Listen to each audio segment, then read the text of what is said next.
cheerleader. Woo, woo, woo. I'm your YT cheerleader. Yes, I'm your YT cheerleader. Thank you for coming in. If you guys have any questions, let me know. I can answer them for a few minutes. We have a few minutes before we go over there. I don't want to go.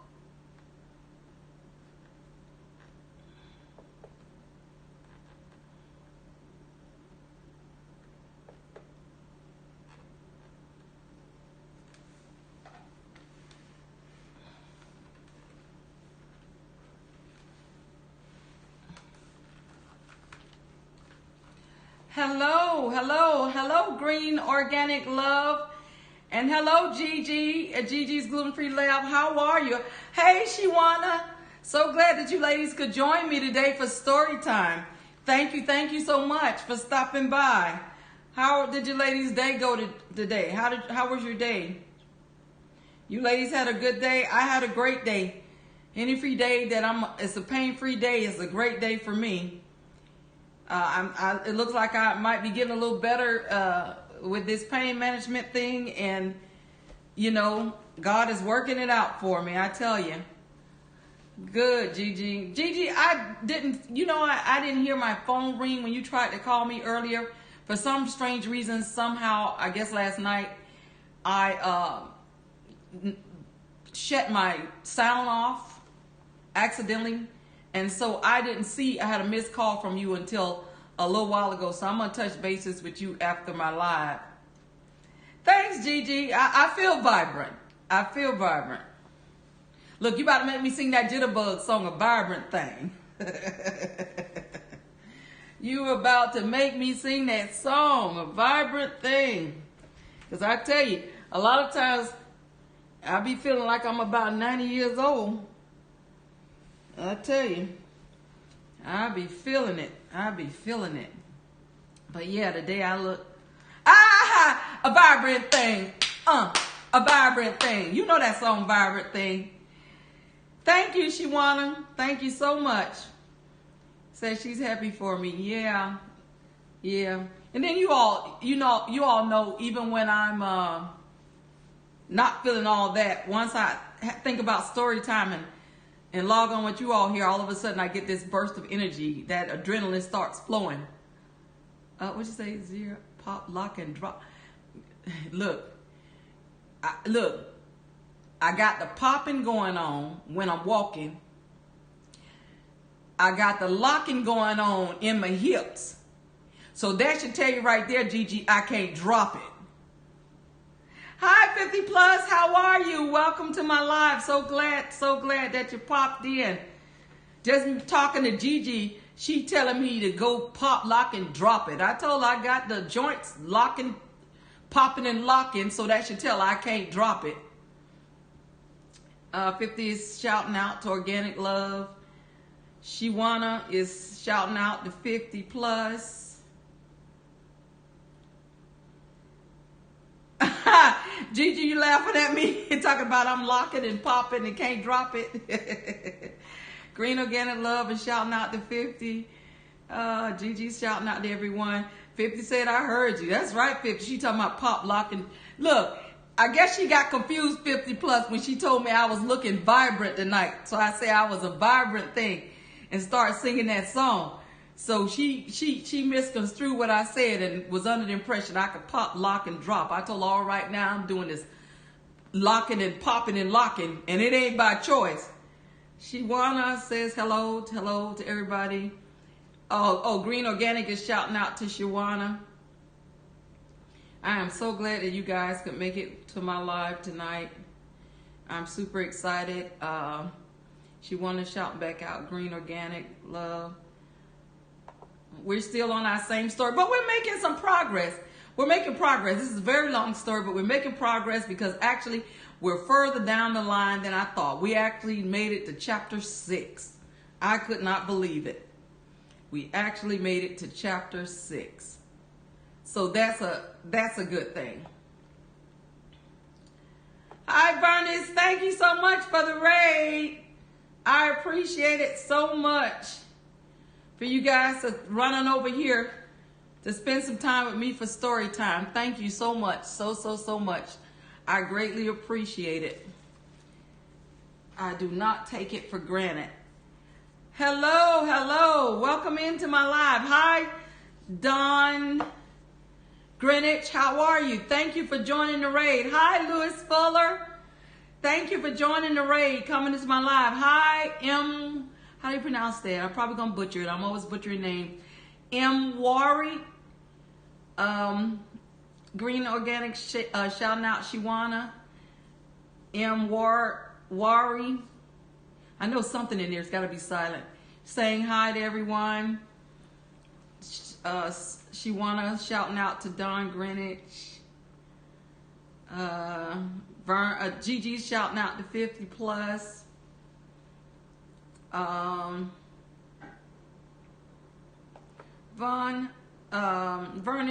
I want to make you a moderator, please. I guess once I did that, I don't have to do it anymore, huh? Okay. I'm learning this thing slowly.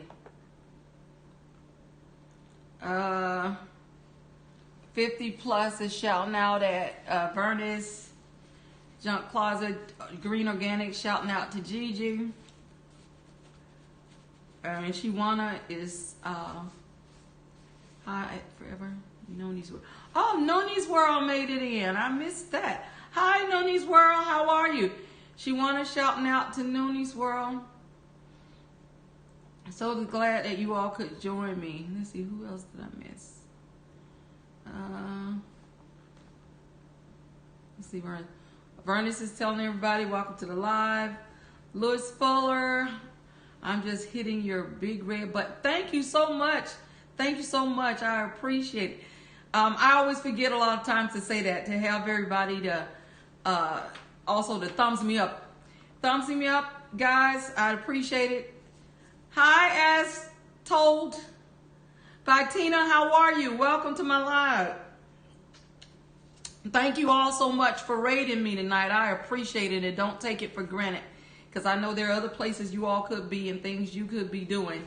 I sure appreciate it. I really do. Shawana is speaking to as told by Tina. She's shouting her out. And thank you as told by Tina. She's reminding everybody to hit the thumbs up button. 50 says to Shiwana. He shouting out Shiwana. Oh no! As be told, Tina. Thank you for coming. Thank you. You said thank you for having me, but I say thank you for coming. And she's shouting out Shiwana. Forever Noni's World says thanks for having us. No, thank you all for coming. Thank you. Gigi's telling everybody welcome to the live. Thank you. We're on, like I said, about chapter 6. I was surprised that we made it that far. For those who have been in the live, they know that this is a story that we've been on for about 4. I think this is like day 4. When I got started with the story, I kind of realized that I picked a story that went for a while and I was too deep to turn around. So I continued with it. So I asked, I took a poll one night of who wanted me to continue with the story, or if they wanted me to move on to something else, and everybody was in agreement for the most part for me to continue with this story. So we're like on day 4 of this story up to like chapter 6, and this story has like 11 chapters.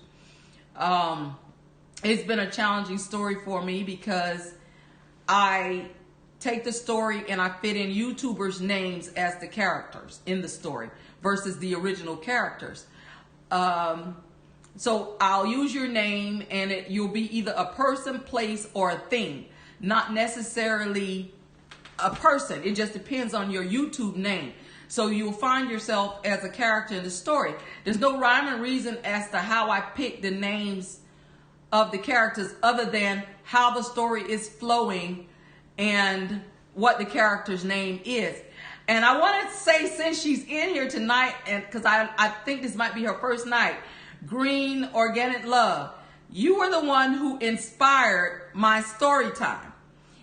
What happened is when I was looking at your videos and stuff, running your list, at the time, a couple of nights, I spent some time in a hotel room with my son. He had a training, and I had just had chemo that Thursday, and he had to be in the hotel, check in to the hotel that Sunday. And so I was having a lot of mobility issues. And so he says, I want you to go to the hotel with me. So what happened is he was in a training because he had just started a new job. And the training facility was right up the street from the hotel. So he says to me, I really want you to go to this hotel with me because at least if you're having some issues, I'm right up the street. He says also, they have a continental breakfast. So if you're not in the position to stand up to the stove and cook for yourself, he said, and based on my observations of you right now, that cooking is an issue. He said, so please come stay with me in the hotel. And I was kind of like, and I don't really like to stay away from home because it's just, for me now, packing up has just gotten to be such an issue because I have to have so much stuff besides just a little bag with some clothes. So that was my reluctance, but I thought about it and I said, it made good sense. And so I packed up and went to the hotel with him. Well, at the time I was running the list. So now you got to remember you're in this hotel room. So when at night, every little sound is like intensified. And so I was looking at Green Organic Love's videos, all day, all night, that kind of thing. So at some point the noise got to be too much for me with the computer. So I said, okay, well maybe if I put it in the kitchen, because this was one of those hotels that had the kitchen. So I said, well maybe if I put it on as low as I could and put it in the kitchen, then maybe I can, go ahead. Now my son, the sound didn't bother him at all. He went right off to sleep. Sleeping like a charm. But I was kind of tossing, turning, and I forgot that I put the laptop in the kitchen. So I'm laying there and I'm tossing and I'm turning and I'm listening to the noise from the laptop. And I'm like, what is that sound coming out of the kitchen? And I get these brain farts, okay? That chemo brain that they talk about, guys, it's real. So I hear this noise coming from the kitchen. Totally forgot that I put the laptop in there. So I jump out of bed, head to the kitchen, and it was so dark in there, I stumbled over the trash can. And then I flipped on the light, and that's when I saw the laptop sitting on the counter. And I said, oh, that's right, I'm running Green Organic Love's videos. And I was like, oh, okay, that's what it was. So I turned around and went back out and laid down. So all of a sudden, the weirdest thing, the story came to my head. And I start thinking about how I jumped out of bed and all this kind of stuff. So I was laying there and the story came to my head that was like the night towards Christmas. And so I was laying there in the bed trying to go sleep, but that thing was just resonating with me. And so I just got up right then and I said, you know what? I got to write this stuff down right now while it's on my mind. Hi, Sadie, Jeannie, how are you? Welcome to my live. So glad you were able to join us again for story time. So that's what happened. So I wrote on there, I began to say the story towards the night before whatever. And I said that and I jumped out of bed, shot to the kitchen, whatever, threw up the light, stumbled over the trash can, and all this. And at the end where it says, to my surprising eyes, what did I see or something? And I said nothing other than Green Organic Love and 8 Bartley pears. Because when I went in, I saw her image and everything that I was listening to on the screen. So Green Organic Love, you were the one who inspired my story time. And so after that, I started thinking, wow, you know what? I can use different YouTubers and tell different stories each night. And so that was how story time came about. In addition to the fact that I was looking for something to start up to get you all engaged before I actually get going. I wrote a book. I'm a published author. This is my book.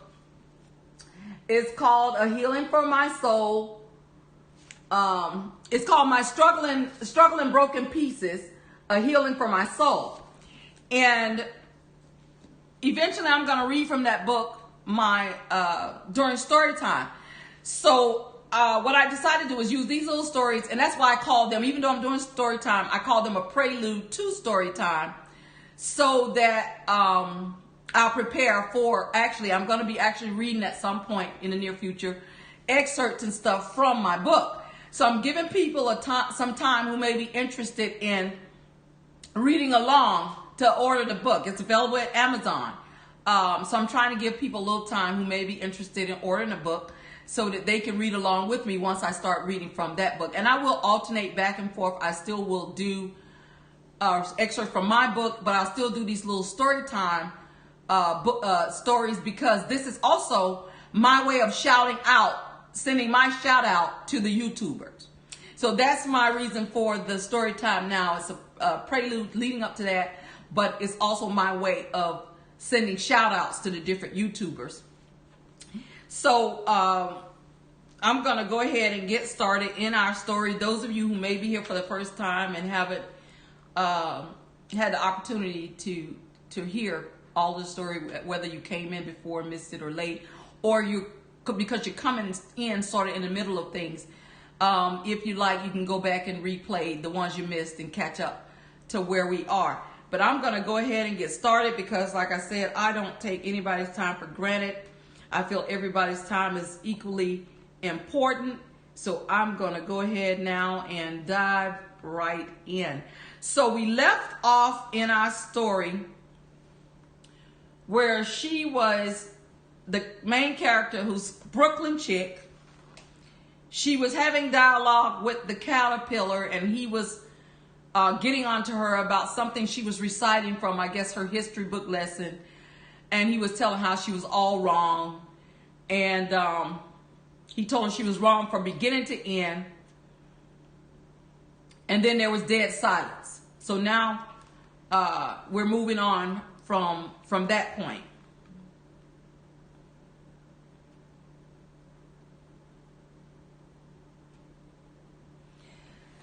The caterpillar, righteous doe, was the first to speak, you know. What size did you want to be? It asked. Oh, I'm not particular as to size, Brooklyn chick hastily replied. Only one doesn't like changing so often, you know. No, I don't know, said righteous doe. Brooklyn chick said nothing. She had never been so much contradicted in her life before, and she felt that she was losing her temper. Are you content now? Said righteous doe. Well, I should like to be a little larger, you know, sir, you know, if you won't mind, said Brooklyn chick. 3 inches is such a wretched height to be. It is a very good height indeed, said righteous doe angrily, rearing itself upright as it spoke, for it was exactly 3 inches high, not more. But I'm not used to it, pleaded poor Brooklyn chick in a piteous tone as she thought to herself and went on. I wish the creatures wouldn't be so easily offended. You'll get used to it in a minute, said righteous Joe, as it put the hookah into its mouth once more and began to smoke again. This time, Brooklyn chick waited patiently until it chose to speak again. In a minute or two, the caterpillar righteous Joe took the hookah out of his mouth and yawned once or twice or more and shook his head.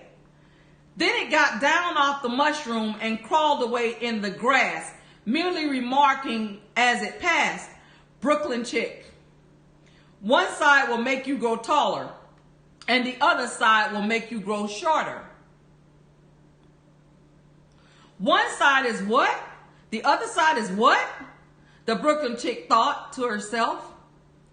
Of the mushroom, said righteous Joe, just as if she should already know, and in another moment it was out of sight. Brooklyn Chick remained looking thoughtfully at the mushroom for a minute, trying to make out which were the two sides of it, and as it was perfectly round, she found this a very difficult question. At last, she stretched her arms round it as far as they would go and broke off a bit of the edge with each hand, you know. Now, which is which, she said to herself, and nibbled a little bit of the right hand, waiting for the effect. The next moment, she felt a violent blow underneath her chin. It had struck her foot. She was a good deal frightened by this very sudden violent change, but she felt that there was no time to be lost as she was shrinking rapidly. So she set to work at once to eat some of the other bit. Her chin was pressed so closely against her foot that there was hardly room to open her mouth, but she did it at last and managed to swallow a morsel of the left hand side. "Come my hands free at last," said Brooklyn Chick in a tone of delight which changed into alarm in another moment, when she found that her shoulders were nowhere to be found. At all she could see when she looked down was an immense length of neck, which seemed to rise like a stalk out of a sea of green leaves that lay far below her. "What can all that green stuff be?" said Brooklyn Chick. "And where have my shoulders gotten to? And oh, my poor hands, how is it I can't see you?" She was moving them about as she spoke, but no result seemed to follow, except a little shaking among the distant green leaves. As there seemed to be no chance of getting her hands up to her head, she tried to get her head down to them and was delighted to find that her neck would bend about easily in any direction like a serpent. She had just succeeded in curving it down into a graceful zigzag and was going to dive in among the leaves, which she found to be nothing but the tops of trees under which she had been wandering, when a sharp hiss made her draw back in a hurry.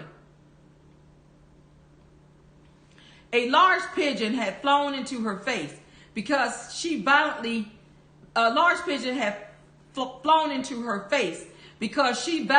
his face and was beating her violently with his wings. "Serpent!" screamed JA9, the pigeon. "I'm not a serpent," said Brooklyn Chick indignantly. "Let me alone, serpent, I say. Go away," repeated the pigeon, but in a more subdued tone, and added with a kind of sob, "I've tried every way and nothing seems to suit them. I haven't the least idea what you're talking about," said Brooklyn Chick.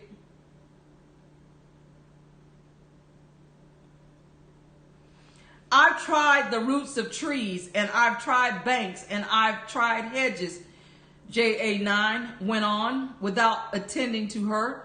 "But those serpents, there's no pleasing them." Brooklyn Chick was more and more puzzled, but she thought there was no use in saying anything more till the pigeon had finished. "As if it wasn't trouble enough hatching the eggs," the pigeon went on, "but I must be on the lookout for serpents night and day. Why, I haven't had a wink of sleep these 3 days." "I'm very sorry you've been annoyed," said Brooklyn Chick, who was beginning to see its meaning. "And just as I'd taken the highest tree in the wood," continued JA9, raising its voice to a shriek as loud as it could, "just as I was thinking I should be free of them at last, they must needs come wriggling down from the sky. Ugh, serpent! not a serpent, I tell you, said Brooklyn Chick. Well, what are you, said J9. Please do tell. I can see you're trying to invent something. I'm a little girl, said Brooklyn Chick, rather doubtfully as she remembered the number of changes she had gone through that day. A likely story indeed, said JA9 in a tone of the deepest contempt. I've seen a good many little girls in my time, but never one of your kind with such a long neck as that. No, you're a serpent and there's no use denying it. I suppose next time you'll be trying to tell me that you've never tasted an egg before. I have tasted eggs, certainly said the Brooklyn Chick, who was a very truthful child. But little girls eat eggs quite as much as serpents do, you know. I don't believe it, said JA9. But if they do, why then they're a kind of serpent, just like you.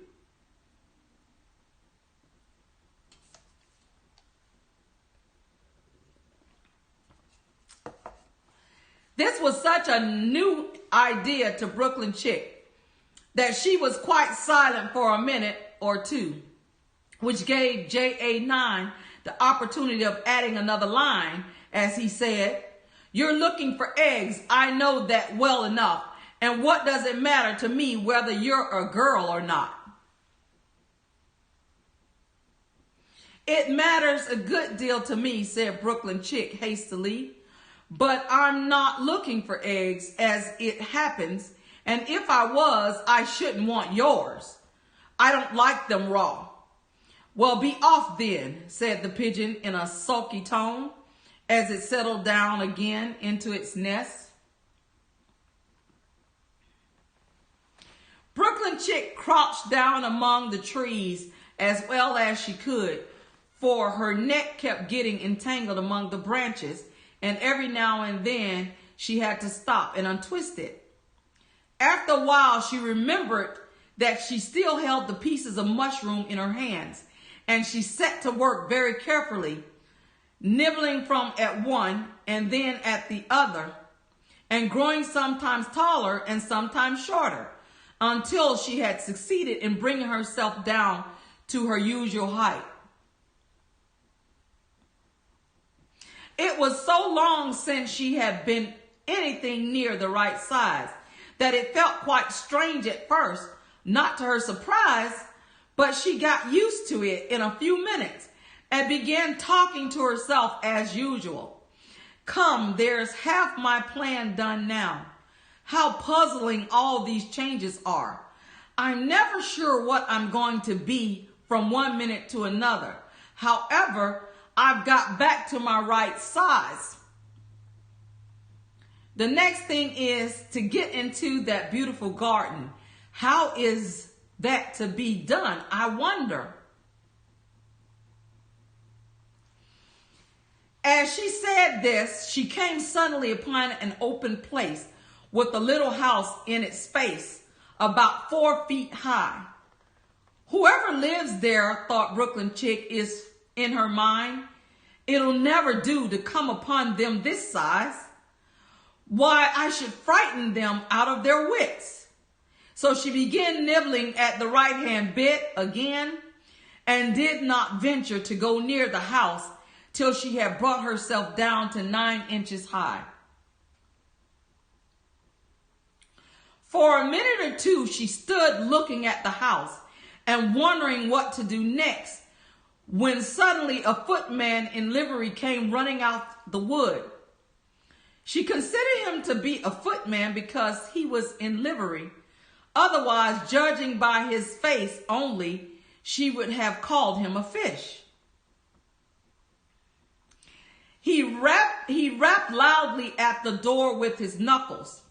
It was opened by another footman in livery, with a round face and large eyes like a frog, and both footmen, Brooklyn Chick noticed, had powdered hair that curled all over their heads. She felt very curious to know what it was all about and crept a little way out the wood to listen for a while, watching the house.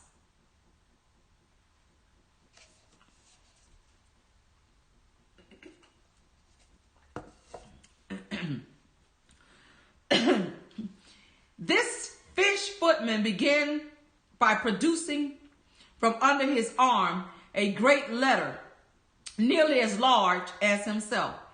And this he handed over to the other, saying in a solemn tone, "For the Duchess, an invitation for Queen 73 to play crochet." The frog footman repeated in the same solemn tone, only changing the order of the words a little. From Queen 73, an invitation for the Duchess named Cheryl Freeman to play crochet, you see. Then they both bowed low and their curls got entangled together. Brooklyn Chick laughed so much at this that she had to run back into the woods for fear of them hearing her. When she next peeped out, the fish footman was gone, and the other one was sitting all along on the ground near the door, staring stupidly up into the sky. Brooklyn Chick stood there wondering why, but she went timidly up to the door and knocked. "There's no sort of use in knocking," said the footman Viper Nate, "and that for two reasons.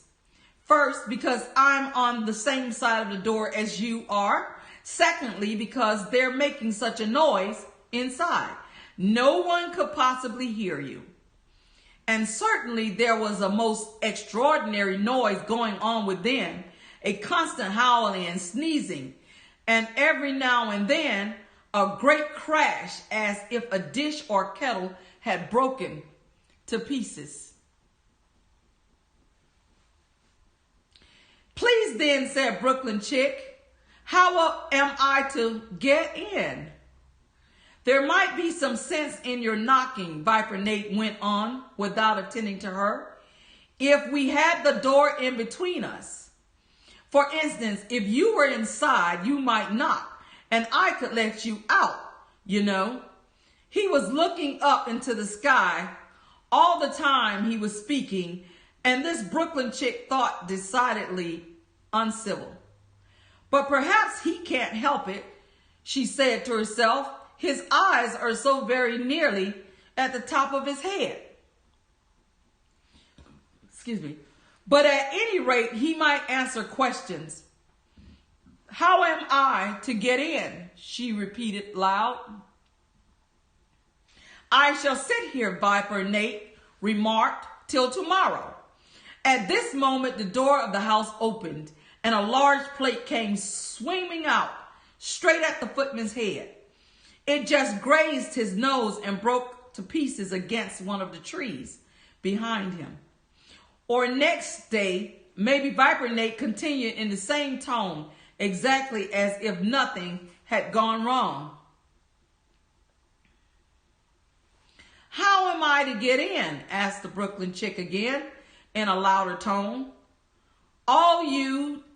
Are you to get in at all?" said Viper Nate. "That's the first question, you know." It was no doubt only Brooklyn Chick did not like to be told. "It's really dreadful," she muttered to herself, "the way all the creatures argue down here. It's enough to drive one crazy."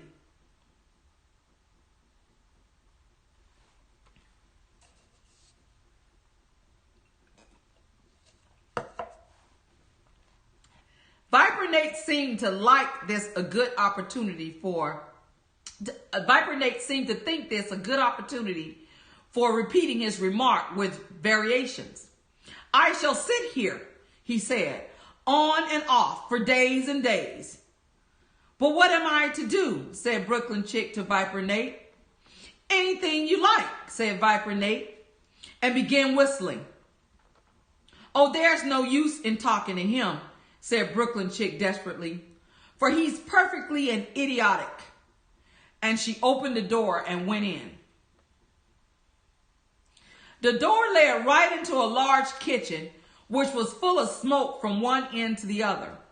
The Duchess was sitting on a three-legged stool in the middle, nursing a baby.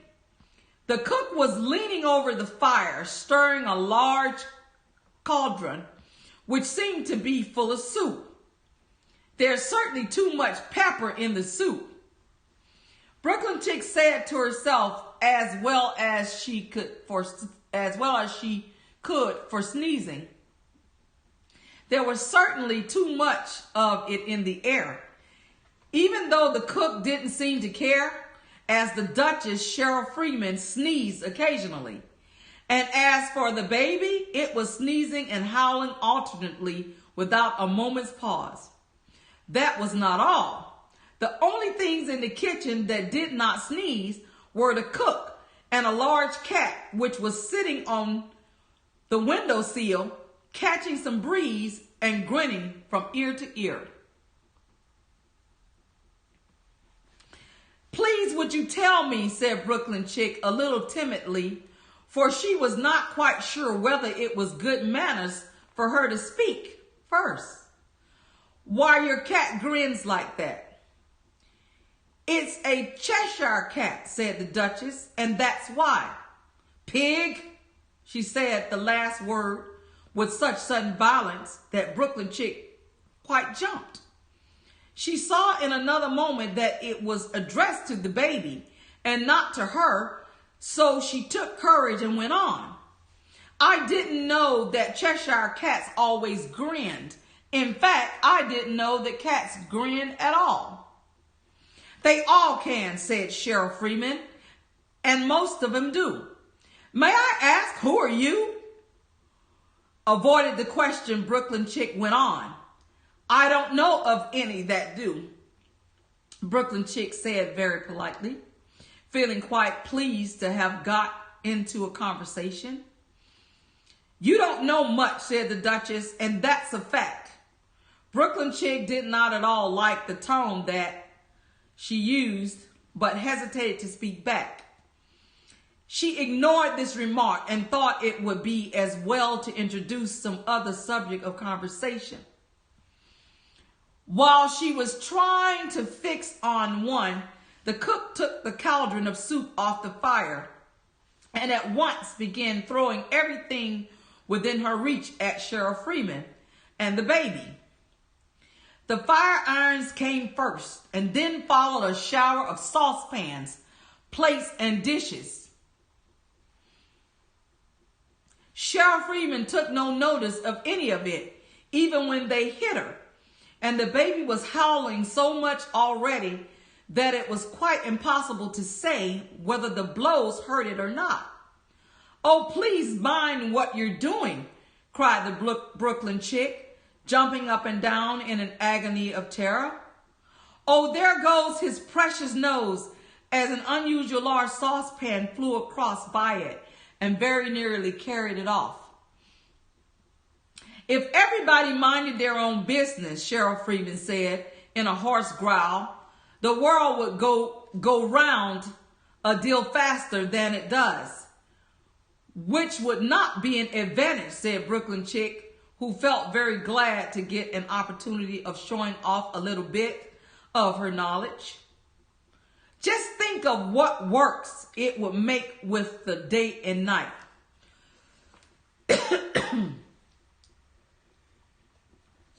"You see, the earth takes 24 hours to turn around on its axis." "Talking of axis," said Cheryl Freeman, "chop off her head." Brooklyn Chick glanced rather anxiously at the cook to see if she meant to take the hint, but the cook was busily stirring the soup and seemed not to be listening, so she went on again. 24 hours, I think, or is it 12? Don't bother me," said Cheryl Freeman. "I never could abide figures." And with that, she began nursing her child again, singing a sort of lullaby to it as she did, So, and giving it a violent shake at the end of every line. Speak roughly to your little baby and beat him when he sneezes. He only does it to annoy because he know it teases. Chorus, in which the cook and the baby joined. Wow, wow, wow. While the Duchess sang the second verse of the song, she kept tossing the baby violently along, up and down. And the poor little thing howled so that Brooklyn chick could hardly hear the words. I speak severely to my boy. I beat him when he sneezes more, for he can thoroughly enjoy the pepper when he pleases. Chorus, wow, wow, wow. Here, you may nurse it a bit if you like. Cheryl Freeman said to the Brooklyn chick, flinging the baby at her as she spoke. It didn't seem like a thing as she spoke. I must go and get ready to play croquet with the Queen 7-3. And she hurried out the door. The cook threw a fry pan after her as she went out, but it just missed her. Brooklyn chick caught the baby with some difficulty, as it was a queer-shaped little creature, you see, who held out its arms and legs in all directions, just like a starfish, thought Brooklyn chick. The poor little thing was snorting like a steam engine when she caught it, and kept doubling itself up and straightening itself out again, so that altogether, for the first minute or two, it was as much as she could do to hold on to it. As soon as she had made out the proper way of nursing it, which was to twist it up into a sort of knot and then keep tight hold of its right ear and left foot, so as to prevent its undoing itself. She carried it out into the open air. If I don't take care of this child or take it away with me, thought Brooklyn chick, you see, they're sure to kill it in a day or two. Would it be murder to leave it behind? As so many thoughts raced through her mind about what to do. She said the last words out loud, and the little thing grunted in reply. It had left off sneezing by this time. Don't grunt, said Brooklyn chick. That's not at all a proper way to express yourself. The baby grunted again, and then the Brooklyn chick looked very anxiously into its face to see what was the matter with it. There could be no doubt that it had a very turned up nose, much more like a snout than a real baby's nose. Also, its eyes were getting extremely small for a baby, although Brooklyn chick did not like the look of things at all.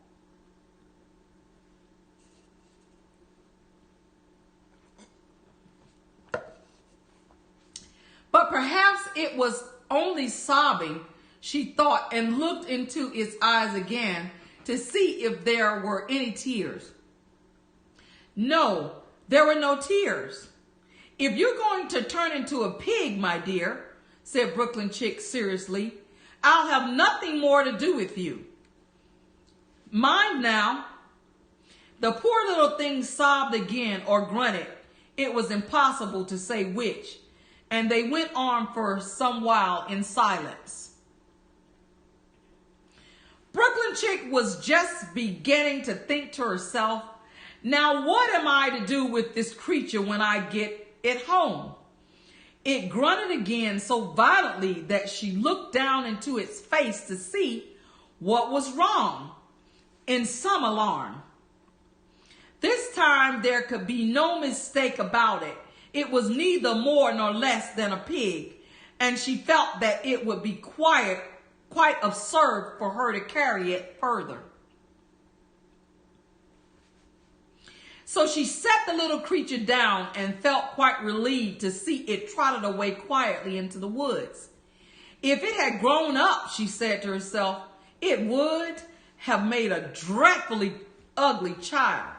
But it makes rather a handsome pig, she thought for a while.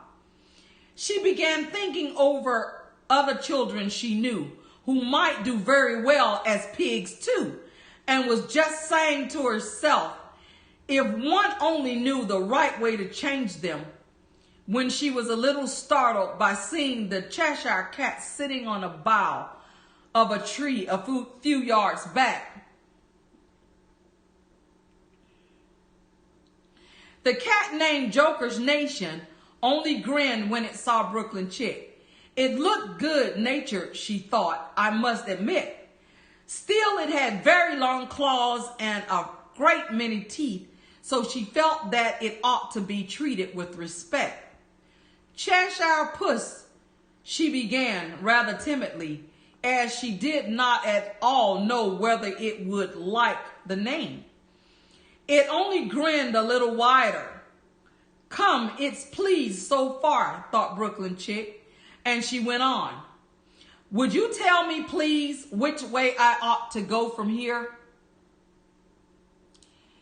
That depends a good deal on where you want to get to, said Joker's Nation the cat. I don't much care where, said Brooklyn Chick. Then it doesn't matter which way you go, said the cat. Excuse me. So long as I get somewhere, Brooklyn Chick added as an explanation. Oh, you're sure to do that, said Joker's Nation, the cat, if you only walk long enough. Brooklyn Chick felt that this could not be denied, so she tried another question. What sort of people live about here? In that direction, Joker's Nation said, waving its right paw around above his head, lives a hatter. And in that direction, waving the other paw, lives a March hare named Cory Ball.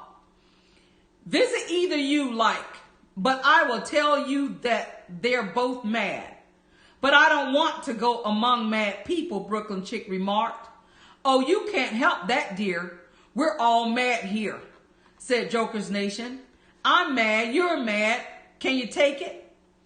How do you know I'm mad, said Brooklyn Chick.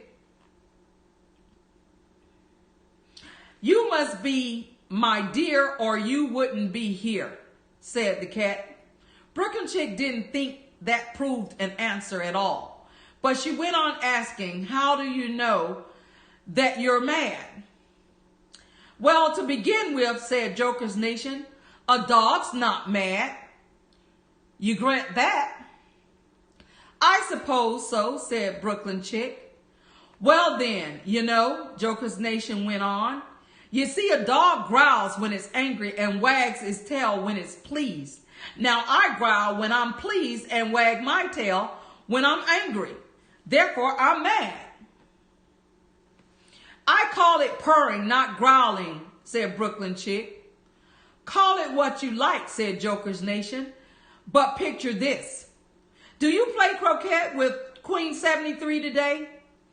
I should like it very much, said Brooklyn Chick. But I haven't a way to get there, and I haven't been invited yet.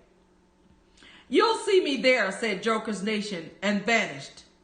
Brooklyn Chick was not much surprised at this. She was getting so used to queer things happening. While she was looking at the place where it had been sitting, it suddenly appeared again.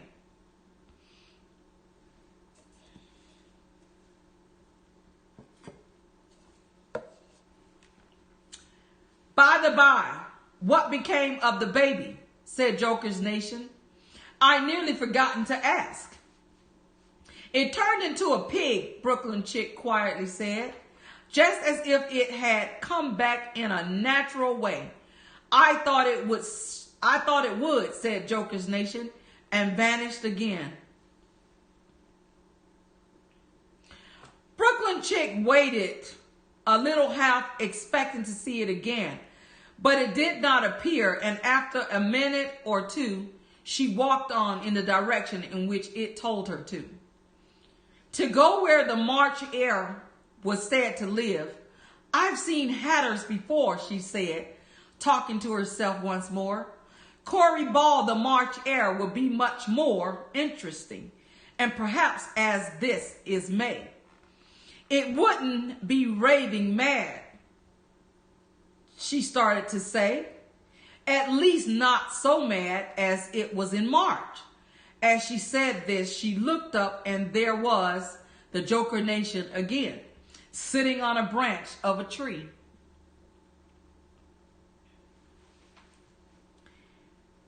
Did you say pig or fig? Said the cat. Do tell me. I said pig, replied Brooklyn Chick, and I wish you wouldn't keep appearing and vanishing like this. You make one quite jiggy. All right, said Joker's Nation, and he vanished again, just like that.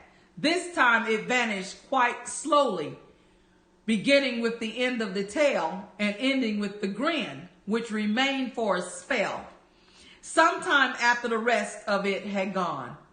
Well, I've often seen a cat without a grin, thought Brooklyn Chick.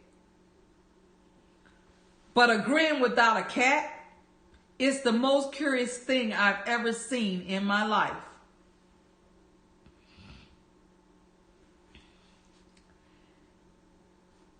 She had not gone much farther before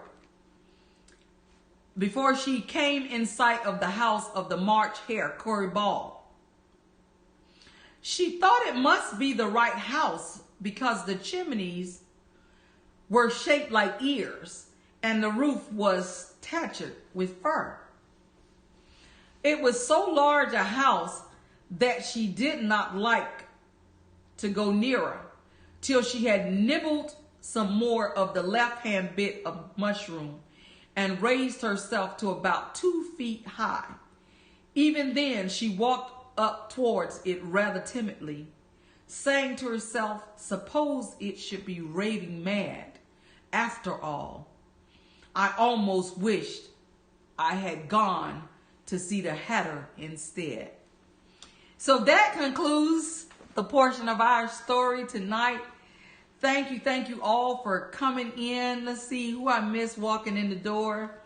Oh, hi, Frank G. How are you? So glad you could join me. Thank you so much. I don't know at what point you made it into story time, but I appreciate the fact that you made it. If you missed some or all of the story, you can always go back on replay. I think, Louis Fuller, I think I did speak to you before you were here, before story time started. I'm glad you're well, Frank. I'm glad you're well. And Frank, I'm just about finished with your PL. I just have a couple of more to look at. Lois Fuller, you're welcome. My pleasure. Thank you so much, Lord. Thank you so much. I hope that you all enjoy story time. Usually everybody says they do. And I guess the fact that you stick around also indicates that you do.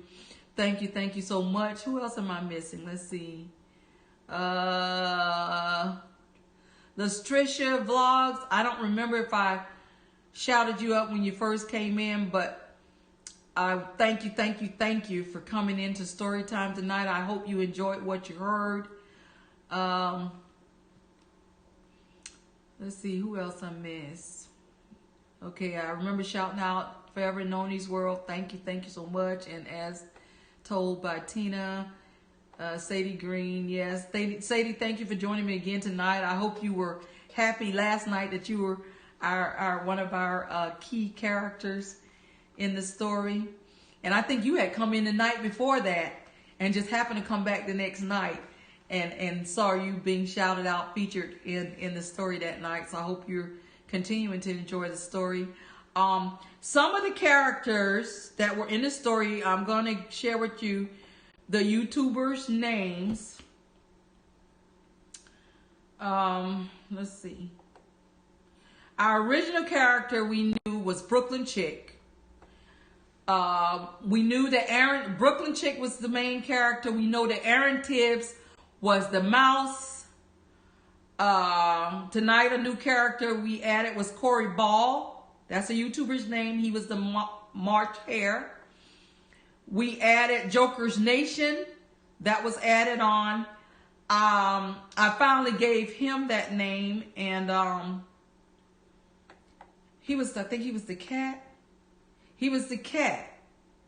And we added, we talked about, we mentioned the cat earlier in story time in a couple of previous stories, but I hadn't assigned him a name at that point. So now he's been assigned. So the cat is Joker's Nation. That's a YouTuber.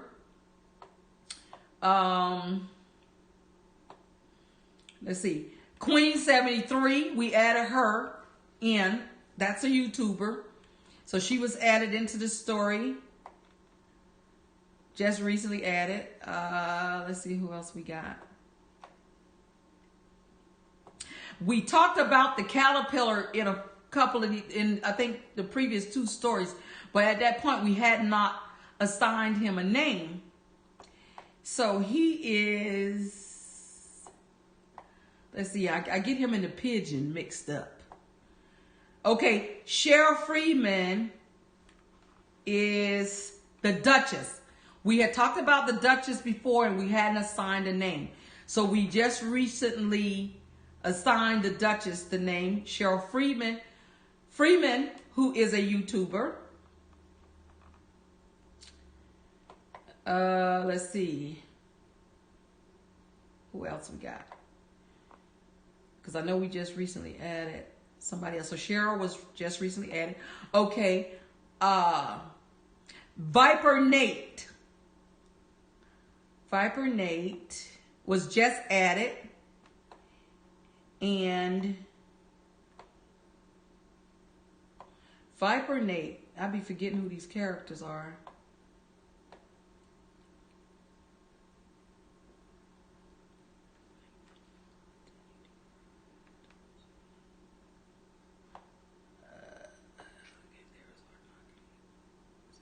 Okay, Viper Nate was the footman. Okay, Viper Nate was just added as a character. He was the footman. Let's see who else.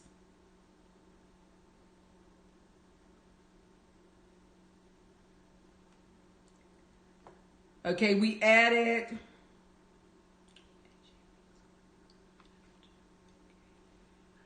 We added J.A. It's spelled J.A. and the number 9. That character was just added. I think that was, who is he, the pigeon? Yeah, J.A. 9 was the pigeon. That's a YouTuber. Let's see who else.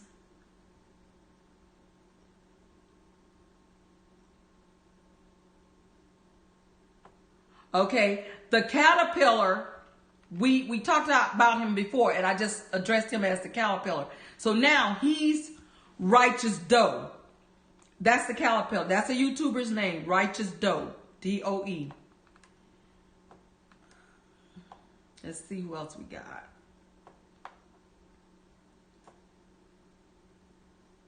Okay, so those were all of the new YouTubers' names that were added to the story tonight.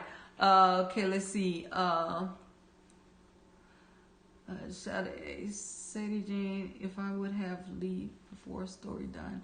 I'm sorry, but stay long. It's like, okay, so Sadie Jeannie had to leave early. Gigi says hello to Shady. Sadie replied, she's like, I'll try to come back. Okay, she says she'll try to come back another time for story time. Gigi says she's doing good. Okay, as told by Tina, was saying goodnight to Sadie. Just trying to see what I missed and who I missed coming in, guys. Sadie, night all. She left. Okay. 50 plus says, I'm literally stuck like I'm watching a movie. I love story time. Oh, thank you, 50 plus. Thank you so much. I'm glad you're enjoying story time. And then that's when Tricia Vlogs was speaking to me. Hi, hello, it's Tricia. If I missed shouting you out, then she shouted out everybody. Then, okay, Bernice was saying goodnight to her, to Sadie. And then she was welcoming everybody in the live, welcoming. Thank you so much, Bernice. Because I think what happens is and sometimes I do try to, stop in between lines and shout people out and whatever, but it just, to me, it breaks up the flow of the story. That's why most times I don't stop, I continue, because I think it breaks up the flow of the story, especially this particular story. As Pitol was speaking to Lustrious, let's see, and then she said, whispering, I got to visit a few people, such as pleasure meet you all, waving to the host. Oh, that's so funny. As told by Tina, because you're whispering like you're actually here with me in the audience and don't want to disrupt anybody who's listening to the story by talking to your neighbor. And it was so funny because the creator Creole did that one night during story time, and she threw up a few ears as if to tell everybody, shh, I'm trying to hear the story. That is so cute. You all are so funny. Then Frank G came in, Frank Lifestyle Channel. Hey, everybody. He's shouting at everybody. Shiwana's shouting back at Frank. Hey, Shiwana, both of my channels here. Okay. Thank you so much, Frank.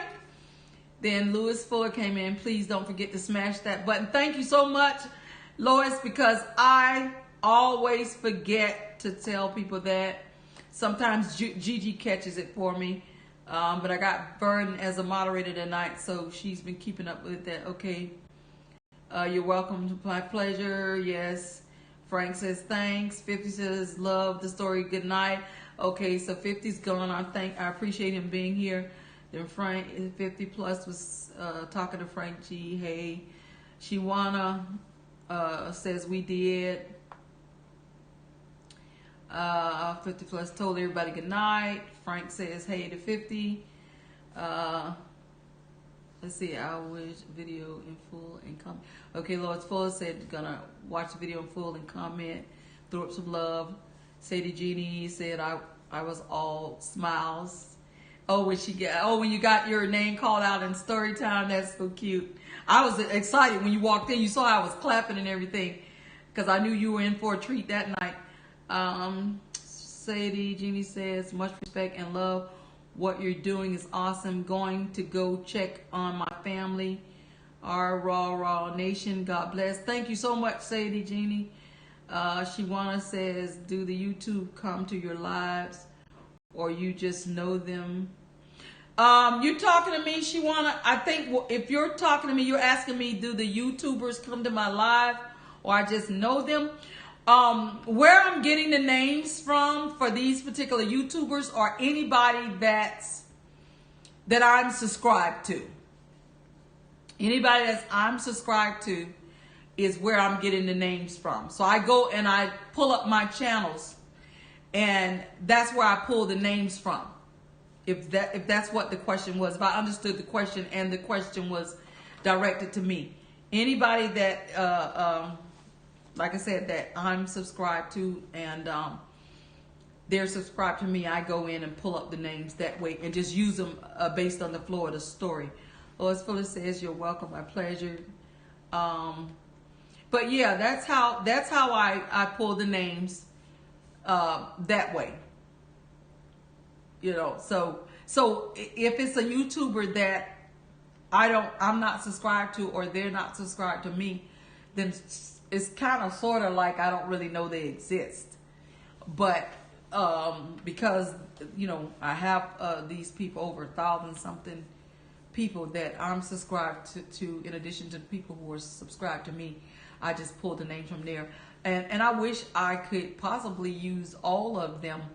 But when I look at some of those names, it's kind of difficult. Even when I just randomly kind of think about working on additional stories. Because even though I'm working on this one, I'm brainstorming which one next. It's always a thought for me, okay, which one next? And then I look at some of these names and it's like, even using them as things, because like I said, I use the names as person, places, or things. Some of these names are just so difficult that I don't see any way that I may be able to use them. But you never know. You just never know. You know, I get some story and it requires some, you know, it's just like one of the stories I did, and it talked about two twin brothers, and there was somebody with the name YouTuber and Z YouTuber or something like that. So I would have never ordinarily thought that I could have used those two names in a story, but it happened so that I had a story saying there were two twins, and I figured since the end of both of their names were YouTubers, I used those two as brothers. So you just never know. And I think I had who was it, DD Studios or something, who was in story time not very long ago, and he was saying he'd like to be used. So, but I think his name could possibly be used quicker than some of the others, because if there's an actual place that I'm naming, I can always name it DD Studios. You know, but like I said, a lot of the names, it's rough, but I'm having fun with it. Like I said, this particular story has really challenged me to try, one, to not make it so boring, you know, like I said before, especially with all her rambling that she does in her head. So it required a lot of altering and changing around and all that kind of stuff. So I've had to put more hours into each.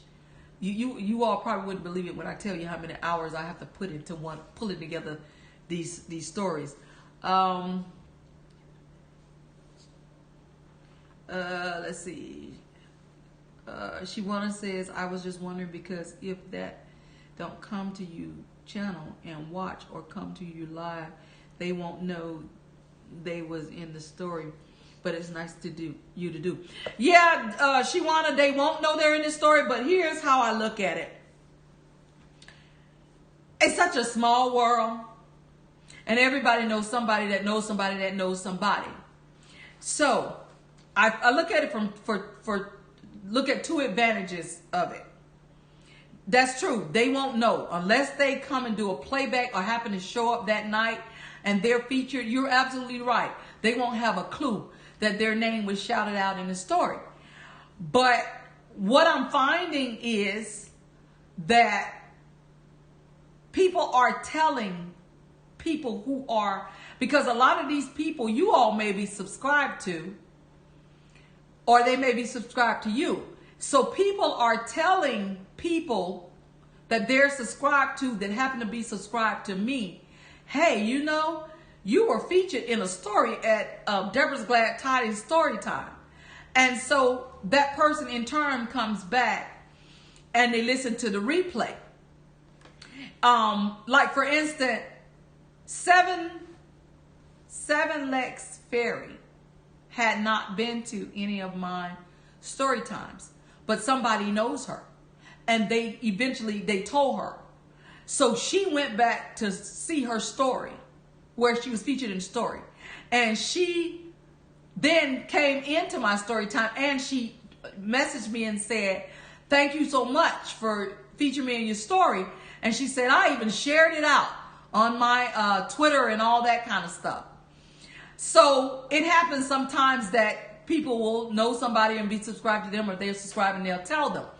Periodically, if I go into someone's live that I featured in a story, and I go in and I say, hey, everybody, or whatever, and then the host starts talking to me, and then I say, oh, host, FYI, I featured you in one of my story times this week or whatever. I said, but you'll have to look at a replay to know which one or whatever. Now, does that mean that person's going to go back and watch a replay? No, it doesn't. But at least I've let them know, you know, because there were a few people that I did let know that they were featured in the story. I've never seen them after I told them that in story time, but it doesn't mean they didn't go back and look at a replay. But then I don't worry about that, because that wasn't my objective. You know, people choose to be where they want to be and do what they want to do. But I feel also the other thing is, I feel that I'm shouting those people out. A lot of times we're in these lives, we pick people up because they're in the lives. You see what I'm saying? So it's like you said, if they're not in the live, then they won't really know. But at the same time, it gives you all an opportunity to go in and check out their channels. because you hear me shouting them out. They may have something you may be interested in. You see? And so that's what goes with that. Frank says, I enjoy story time. Thank you so much, Frank. Thank you so much. And Shiwana says, oh, okay. So that's the way, that's my perspective with it, guys. You know, my attitude is whether I have one person here or whether I have 100, I'm always excited that somebody's willing to sit down and hear what I got to say, and that somebody truly enjoys story time. And for those of you who are reoccurring, visitors to my story time, I know that you really enjoy it, because if you didn't, you wouldn't be here. And I try to make it enjoyable, and I appreciate each and every one of you. I don't take it for granted. I don't take it lightly. Frank says you're welcome. But I'm going to go ahead and sign out because I haven't eaten dinner because I ate a late lunch. But I feel a little hungry now, so I want to eat it now so I can stay up an hour or so and give the food time to shift a little bit. And I kind of just committed to being in story time for an hour anyways. But I thank you all once again. Thank you all. Thank you, thank you, thank you for coming. Thank you for rating me. Thank you, Vernon, for being my moderator. And always remember, until we meet again, may his peace be with you. And remember, more importantly, I have a will to live. I'll see you tomorrow in story time. Good night.